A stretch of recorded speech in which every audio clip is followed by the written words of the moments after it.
Hey everyone, it's Gary Randall here, and today we're going to dive into a story that has been making waves across Texas and beyond. A story that weighs heavily on the hearts of many. It's about Robert Robertson, a man facing execution on October 17th. Now, before we get into details, I want to remind you that this topic is complex and quite sensitive, so I encourage you and everyone watching approach this with a very open mind.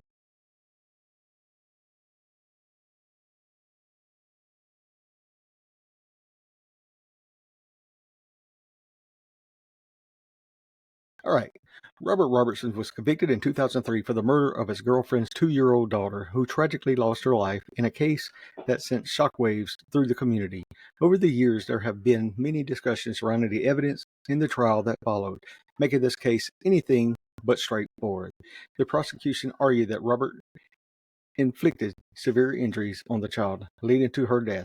But since the verdict, Robert has maintained his innocence, claiming that the injuries were accidental. Now let's take a moment to break down what we know about the evidence presented during the trial. An autopsy revealed that the child had significant head injuries, and witness testified about a violent home environment, a situation that paints a grim picture. But was it enough to secure a capital murder conviction? As we look back at the timeline, several key aspects emerged. Robert Robertson's trial was riddled with disputes over the forensic evidence, with experts disagreeing about the nature and the cause of the child's injuries. For years, there have been appeals in attempt to bring new evidence into light, but the legal process has proven to be a literal journey. Now the clock is ticking. With the execution set as October 17th, within 30 days, emotions are running high. Advocacy groups has rallied behind Roberts, claiming that he has been wrongfully convicted.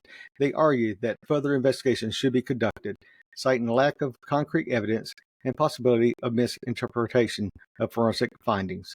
These groups are pushing for justice not only for Robert, but for also the integrity of the judicial system. They remind us that every execution carries a serious ethical questions. Can the state claim and deliver the justice when there is uncertainty hanging in the air? So what happens next with the execution date looming?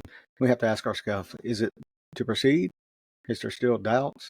The impact of the execution extends far beyond Robert Robertson himself. It resonates with family, communities, and the principles of justice and fairness. You may be wondering, how can you get involved? There are many turning social media, signing petitions, and calling for judicial review. Now,